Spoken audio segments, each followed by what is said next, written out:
കരൂർ ദുരന്തത്തിൽ മരിച്ച 41 പേരുടെ കുടുംബങ്ങളെ ഏറ്റെടുക്കുമെന്ന് ടിവിക്ക്. എല്ലാ മാസവും 5000 രൂപ വീതം നൽകും. കുടുംബത്തിന് മെഡിക്കൽ ഇൻഷുറൻസും നൽകും.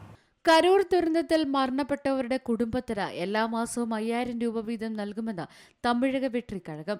കുടുംബത്തിന് മെഡിക്കൽ ഇൻഷുറൻസ് ഏർപ്പെടുത്തും. മരണപ്പെട്ടവരുടെ കുട്ടികളുടെ പഠന ചെലവ് ഏറ്റെടുക്കും. ടിവിക്ക് തെരഞ്ഞെടുപ്പ് പ്രചാരണ മാനേജ്മെന്റ് യൂണിറ്റാണ് ഇക്കാര്യങ്ങൾ പ്രഖ്യാപിച്ചത്. കരൂരിലെ ടിവിക്ക് റാലിക്കിടെയുണ്ടായ ദുരന്തം റിട്ടയർഡ് സുപ്രീം കോടതി ജഡ്ജ് അജയ് രസ്തോഗി അധ്യക്ഷനായ 3-അംഗ സമിതിയുടെ മേൽനോട്ടത്തിൽ CBI അന്വേഷിക്കുമെന്ന് ഇന്നലെ സുപ്രീം കോടതി ഉത്തരവിട്ടിരുന്നു. ടിവിക്ക് നേതാവും നടനുമായ വിജയുടെ റാലിയിൽ തിക്കിലും തിരക്കിലും പെട്ട് 41 പേരാണ് മരിച്ചത്. കൊഴിഞ്ഞു വീണവരിൽ കുട്ടികളും ഉൾപ്പെടുന്നു. പോലീസിന്റെ മാർഗനിർദ്ദേശങ്ങൾ ലംഘിച്ചാണ് ടിവിക്ക് റാലി നടത്തിയതെന്ന് FIR-ലുണ്ട്. കരൂരിൽ വിജയ് സംസാരിച്ചുകൊണ്ടിരിക്കുകയായിരുന്നു അപകടം. വിവരമറിഞ്ഞ് പോലീസ് എത്തിയെങ്കിൽ വൻ ജനസഞ്ചയം തടസ്സമായി. അപ്പോഴും വിജയ് പ്രത്യേകം തയ്യാറാക്കിയ വാഹനത്തിന് മുകളിൽ സംസാരിച്ചുകൊണ്ടിരിക്കുകയായിരുന്നു. പോലീസിനെ വിമർശിച്ചായിരുന്നു വിജയ് അപ്പോൾ സംസാരിച്ചത്. ഇപ്പോഴത്തെ ഭരണം 6 മാസം കഴിയുമ്പോൾ മാറുമെന്നും പുതിയ പാർട്ടി അധികാരത്തിൽ വരുമെന്നും പോലീസ് ഓർക്കണമെന്ന് വിജയ് പറഞ്ഞു.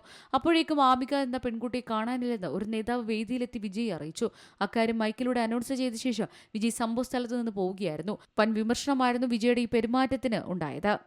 National desk Malayalam news. ഏറ്റവും പുതിയ വാർത്തകളും വിശേഷങ്ങളും വിരൽ തുമ്പിലറിയാൻ Zee മലയാളം ന്യൂസ് എല്ലാ ഡിജിറ്റൽ പ്ലാറ്റ്ഫോമുകളിലും ലഭ്യം.